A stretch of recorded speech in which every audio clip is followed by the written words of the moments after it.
할렐루야.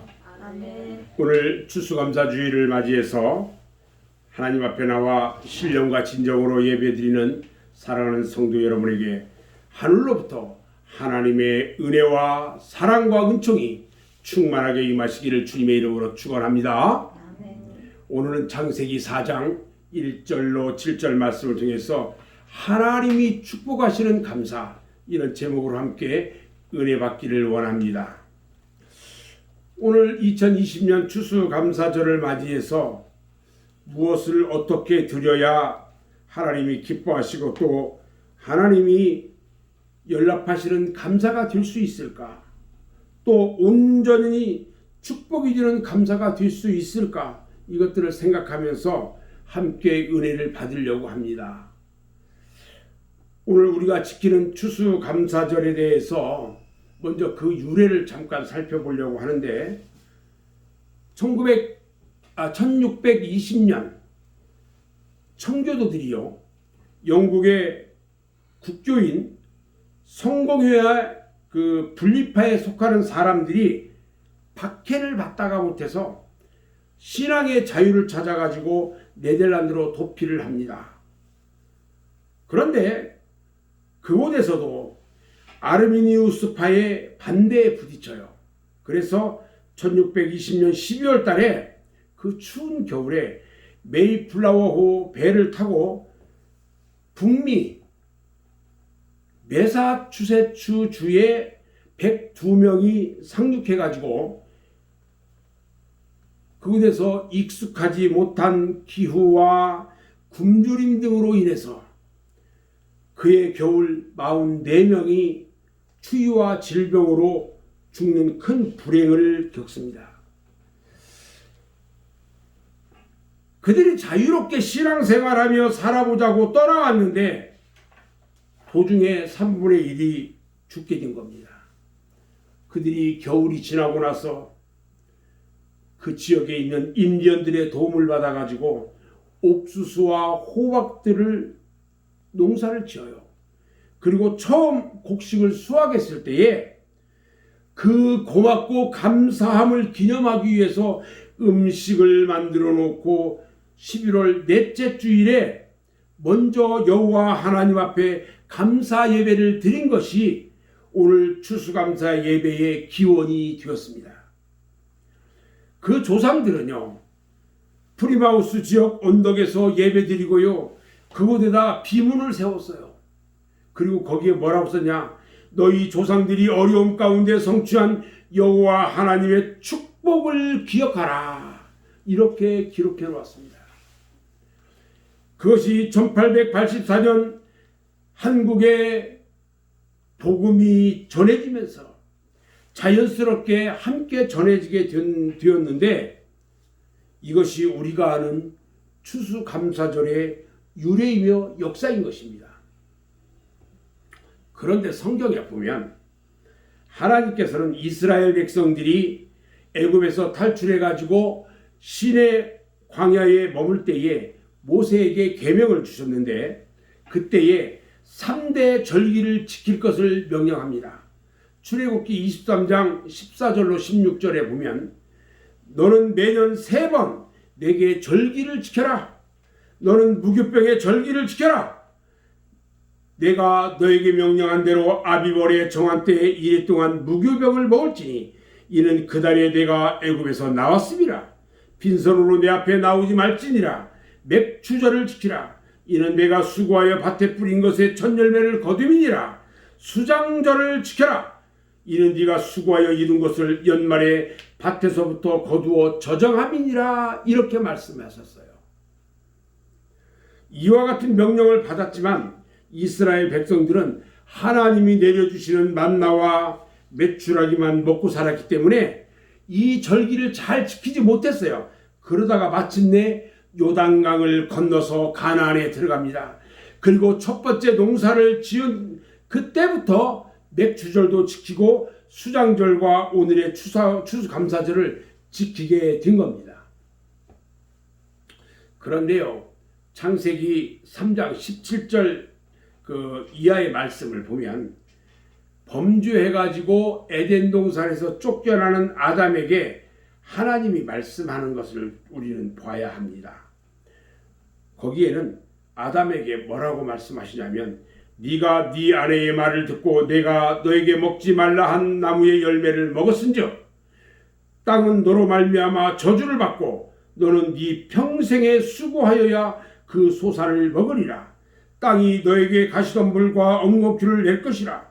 네가 먹을 것은 밭의 채소인즉 네가 흙으로 돌아갈 때까지 얼굴에 땀을 흘려야 먹을 것을 먹으리니 네가 그곳에서 취함을 입었음이라.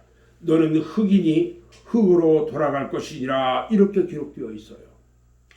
그러므로 최초로 농경을 한 사람은 누구냐? 아담이에요. 그런데 바로 아담의 직업이 즉 가업이 뭐냐면 농사였다는 거예요. 그런데 이 가업은요 아담의 장남인 가인이 이어받아서 열심히 일을 했어요.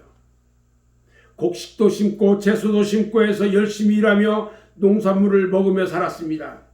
오늘 본문 3절에요. 뭐라고 시작돼요? 세월이 지난 후에 이렇게 시작됩니다. 대단히 중요합니다. 정신없이 그들이 아들 딸 낳고 농사지으며 살다 보니까 아마도 그들은 하나님을 잃어버렸을 것입니다. 그런데 어느 날 그들은요 하나님께 제사를 드립니다. 그리고 하나님과의 만남의 시간을 갖게 됩니다. 여기서 세월이 지난 후에라고 한 이 말씀 후에 그 세월이 얼마나 지났느냐 이것은요 아무도 몰라요. 다만 가인과 아벨이 성인이 돼서 자기의 일을 할 수 있다는 것을 보면 상당한 연수가 지났을 것이다 하는 것을 알 수 있어요. 그러던 어느 날 가인과 아벨이 하나님께 제사를 드립니다. 가인과 아벨은 각각 자기가 노력해서 얻은 것 중에 제물로 하나님께 드렸는데 이것이 바로 인류 역사상 최초의 추수감사절이라는 것입니다. 그런데 문제가 생겼습니다. 하나님께서 동생 아벨의 제사는 연락하고 형인 가인의 제사는 연락하지 않았기 때문에 급기야 가인은 자기의 성질을 참지 못해서 안색이 변하고 불에 견딜 수가 없습니다. 그리고 형 가인은 결국 아우 아벨을 죽이고 말았습니다. 인류 역사상 최초의 살인사건이 일어난 겁니다. 그런데 왜 하나님은 아벨의 제사는 연락하고 가인의 제사는 연락하지 않았을까 하는 의문에 부딪히게 됩니다. 하나님이요 두 사람의 제물을 모두 받으시면 이와 같은 살인사건도 나지 않았을 것인데 왜 그랬을까요? 아마도 그 의문점은요 영원히 미제로 남아있을 것이고 그 어떤 해석도 하나님의 뜻을 완벽하게 설명해 주지는 못할 겁니다. 이 문제에 대해서 많은 해석이나 주석이 그 학자들에 의해서 나와요. 몇 가지를 살펴보면 첫 번째요. 어떤 주석에 하나님의 뜻에 맞는 제물을 드려야 한다 이렇게 주장합니다. 하나님은 아담과 하와가 범죄한 후에 그들의 벌거벗은 몸을 가려주기 위해서 가죽옷을 해입혔어요. 그것은 곧 그리스도의 피로 이루신 구원 사역을 예고해 준 것인데 아벨은 그 뜻을 잘 알아서 양을 잡아 드렸던 거고 가인은 그것도 모르고 자기의 생각대로 땅의 소산을 드린 거예요. 그래서 하나님은 아벨의 제사만 받은 것이다 이렇게 말하는 주석가들도 있고 두 번째 어떤 사람은 땅의 농산물은 수고와 땀으로 거둔 행위의 제물이고 양의 새끼와 그 기름은 믿음의 제물이니까 믿음으로 구원받는다고 한 바울의 말처럼 하나님은 행위보다 믿음을 택하셨다 이런 논리예요. 그러나 이것들은 또 다른 의문을 가져옵니다. 왜냐하면요 가인은 처음부터 농사하는 자였고 아벨은 양치는 자였어요. 농사짓는 자가 농산물로 드리고 양치는 자가 양으로 드리는 것은 당연한 것입니다. 하나님이 채식보다 육식이 좋아가지고 아벨의 제사를 받으신 것은 절대 아니라는 겁니다. 가인은 부친 아담의 기업을 이어받아서 농사짓는 사람이었는데 아벨은 왜 양치는 자가 되었느냐는 거예요. 창세기 3장 9절에 보면요. 사람들은 노아의 홍수 이전에는 육식을 하지 않았습니다. 그렇다면 아벨이 양을 치는 것은 먹기 위해서 양을 기른 것이 아니라는 결론이 나옵니다. 그렇다면 아벨은 왜 양치는 사람이 되었느냐는 거예요. 그 대답은요, 아담과 하와가 입을 가죽옷밖에 없습니다. 즉 가인은 식생활을 해결하기 위해서 아담의 기업을 이어받아 농사짓는 자가 되었고, 아벨은 입을 것을 위해서 의식주 양을 기르고 그 가죽을 벗겨서 그것으로 곡식을 바꿔 먹으며 살았던 겁니다. 그래서 아벨은 양새끼밖에 바칠 것이 없었어요. 그래서 양새끼로 제물을 바쳤던 것입니다. 이렇게 되면 한 가지 결론에 도달하게 되는데, 그것은 하나님이 아벨의 제물은 연락하시고 가인의 제물은 연락하지 않으신 이유가 그 제물이 양이나 곡식에나 있지 않고 다른 이유가 있다는 것입니다. 그렇다면 그 이유가 무엇이냐? 이 문제를 오늘 생각해 보면서 오늘 추수감사절 예배에 함께 은혜를 받으려고 합니다. 첫 번째요. 하나님께 드리는 제사는 그 드리는 사람이 누구냐 하는 것이 매우 중요하다는 겁니다. 하나님께 예배 드리는 사람이 바로 누구냐가 대단히 중요하다는 거예요. 잠언 15장 8절 말씀에 보면요. 악인의 제사는 여호와께서 미워하셔도 정직한 자의 기도는 그가 기뻐하신다고 하셨어요. 하나님은요, 인간이 드리는 제사와 제물을 받으실 때에 제물의 종류를 보는 것이 아닙니다. 누가 어떤 마음으로 어떤 자세로 제물을 드리느냐 하는 그것을 보신다는 거예요. 하나님께서 가인의 제물은 농산물이기 때문에 안 받으시고 아벨의 제물은 양이기 때문에 받으신 그런 것이 아닙니다. 제물을 드리는 사람의 정성과 마음과 뜻과 믿음과 나아가서는 그의 인격과 신앙까지 보신다는 것입니다. 아멘. 그래서 예수님은요, 마태복음 5장 23절 이하에서 말씀하시기를, 예물을 제단에 들여다가 거기서 내 형제에게 원망 들을 만한 일이 있는 것이 생각나거든 예물을 제단 앞에 두고 먼저 가서 형제와 화목하고 그 후에 와서 예물을 드려라 말씀하셨던 것입니다. 그래서 하나님께 제물을 드리는 사람은요, 먼저 하나님과의 관계와 이웃과의 관계와 자신과의 관계를 바르게 해야 합니다. 아멘. 마태복음 6장 33절 말씀을 보면요, 그러즉 너희는 먼저 그의 나라와 그의 의를 구하라. 그리하면 이 모든 것을 너희에게 더하시리라고 하셨습니다. 사람의 육신이 살기 위한 필수적인 조건이 의식주라면, 영이 살기 위한 필수적인 것은 믿음과 소망과 사랑인 것입니다. 무엇을 먹을까, 무엇을 입을까, 무엇을 마실까 하는 것은 사람이 살아가는 방법이요, 목적은 아닌 것입니다. 인간의 궁극적인 목적은 하나님의 나라와 의를 구하는 것입니다. 아멘. 아멘. 아멘. 가인은요, 자기의 재물이 연락되지 않은 것을 알자 그의 낯빛이 싹 변했어요. 그는 왜 자기의 재물을 하나님이 받으시지 않으셨는가 하는 자기 반성보다는 동생에 대한 시기와 질투로 하나님에 대하여 원망과 불평을 가졌습니다.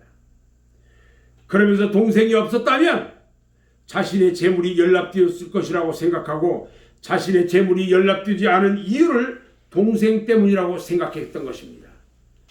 그래서 결국은 동생을 죽이고 말았어요. 이처럼 잘못된 신앙은 사람을 죽이는 결과를 가져오게 됩니다. 그래서 하나님께서는 제물을 드리는 사람의 신앙과 믿음을 보시는 것입니다. 시편 기자는요, 하나님이 바라시는 제사는 상한 심령이라고 말씀했어요. 상한 심령. 두 번째, 하나님께 드리는 제사는요, 무엇을 제물로 드리느냐가 매우 중요합니다. 옛부터 사람이 하나님께 나아갈 때에 무슨 재물을 가지고 갈 것인가 하는 것이 참으로 중요한 문제였습니다. 세상의 모든 신들이 모든 재물을 드려야 됩니다. 무당들은요, 돼지 머리를 제물로 드려요. 또 떡을 해가지고 드리는 종교도 있습니다. 구약에 기록된 모압 사람들이 섬기던 그 몰록이라는 신은요, 갓난아기를 산채로 불에 던져 태워서 제물로 드렸어요. 우리 하나님께서는요, 숫송아니라 정결한 어린 양이나 비둘기로 제물을 드리라고 했어요. 출애굽기 23장 15절에 보면요, 이스라엘 백성들에게 빈손으로 내게 보이지 말라 그랬어요. 오늘 본문 말씀을 보면요, 가인과 아벨이 하나님께 제사 드릴 때에 나름대로 제물을 드렸어요. 그러나 가인의 행위는 하나님 보시기에 아깝기 때문에 하나님이 가인의 제물을 연락하지 않으신 거예요. 그렇기 때문에 믿음이 없이는 감사가 있을 수 없어요. 혹은 헌금을 드린다고 할지라도 하나님이 받으시지 않아요. 믿음이 크면요, 감사도 커요. 반대로 믿음이 작으면요, 감사도 적을 수밖에 없는 것입니다. 그래서 우리 성도들은요, 항상 믿음이 충만해서 하나님이 기뻐하시는 온전한 감사를 드리는 그런 성도들이 다 되기를 주님의 이름으로 축원합니다. 아멘. 세 번째는요, 하나님이 기쁘게 연락하시고 축복하는 제물이 있어요. 하나님께서 기쁘게 받으시고 축복하는 제물. 그 제물은 무엇일까? 첫 번째요, 하나님은요, 아브라함의 그 모리아산의 제물을 축복하셨어요. 창세기 22장에 보면 믿음의 조상 아브라함이 그의 독자 이삭을 하나님께 바치라고 했을 때에 주저하지 않고 이튿날 이른 아침에 만반의 준비를 갖추어 가지고 모리아산을 향해 출발합니다. 3일 동안을 걸어서 모리아산에 도착한 아브라함은요, 100세에 낳은 아들 이삭을 제물로 드립니다. 그 믿음을 하나님이 보시고 의로 여기셨다고 하셨어요.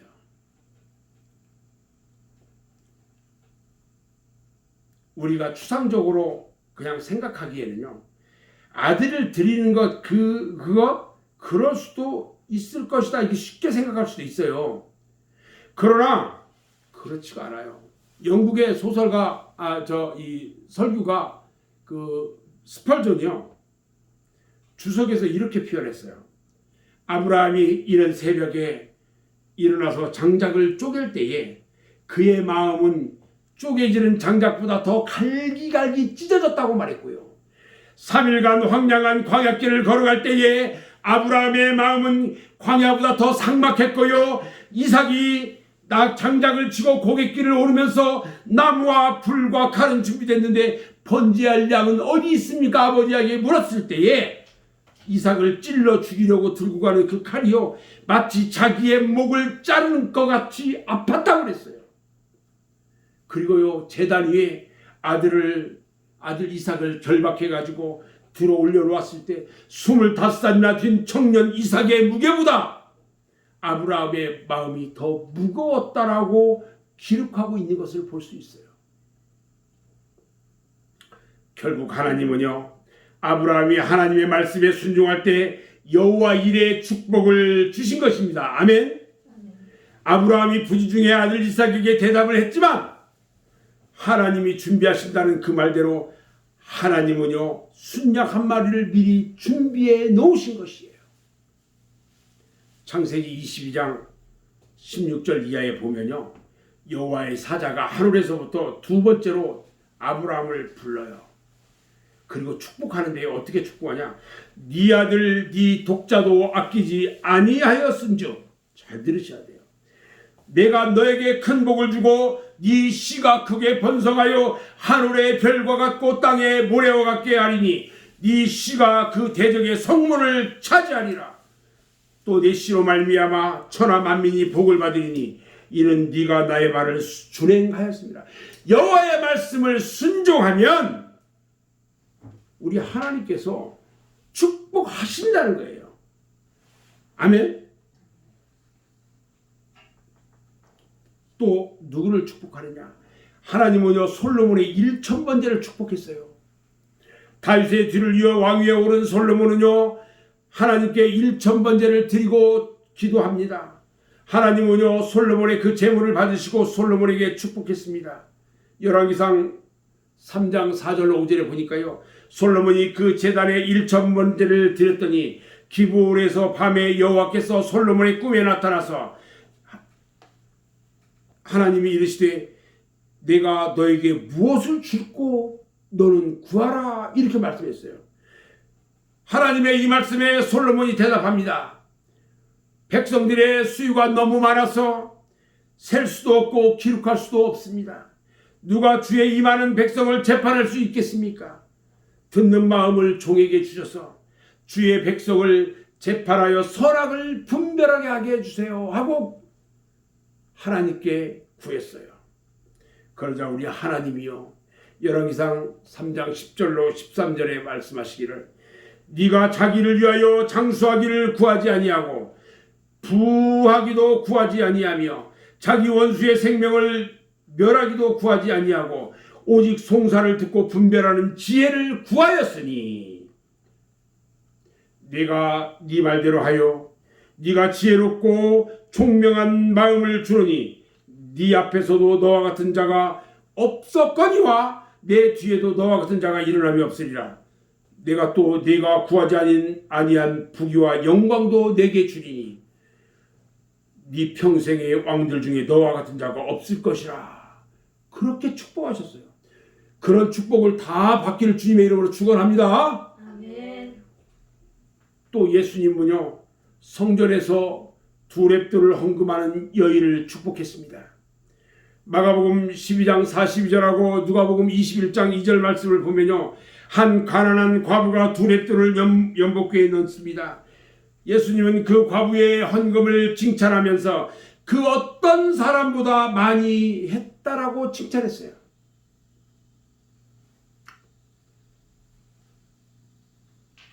오늘 추수감사절을 맞이해서 이 시간에 우리가 생각해야 할 것은요 하나님이 받으시는 기뻐하시는 참된 제사가 무엇인가 하는 거예요. 요한복음 4장 24절에 보면요 하나님은 영이시니 예배하는 자가 영과 진리로 예배할지니라 이렇게 말씀합니다. 우리들은요 진정 하나님이 기뻐하시는 제물로 드려야 할 줄로 믿습니다. 아멘. 저는 이제 말씀을 정리하려고 합니다. 오늘 우리들은요 분명히 깨달아야 합니다. 하나님께서 이스라엘 백성들의 형식과 위식에 치우쳐서 하나님께 제물을 드려 죄를 용서받고는요 또 다시 나가 또 죄를 짓고요 그리고 또 다시 제물을 드리는 이와 같은 의식을 책망했어요. 하나님은 말씀합니다. 감사로 제물을 드리라고 말씀합니다. 또 우리 예수님께서도요 네 마음을 다하고 지혜를 다하고 힘을 다하여 하나님을 사랑하는 것과 또 이웃을 자기 자신과 같이 사랑하는 것이 전체로 드리는 모든 번제물과 기타 제물보다 낫다 말씀하셨어요. 아무쪼록 오늘 추수감사절을 맞이해서 마음을 다하고 정성을 다해서 하나님께 감사의 제물을 드림으로 그 제물을 하나님께 기쁨으로 우리 주님께서 받으시고 하늘 문을 열어 싸울 곳이 없도록 축복하시는 놀라운 축복의 절기가 되기를 주님의 이름으로 축원합니다. 아멘. 기도하겠습니다.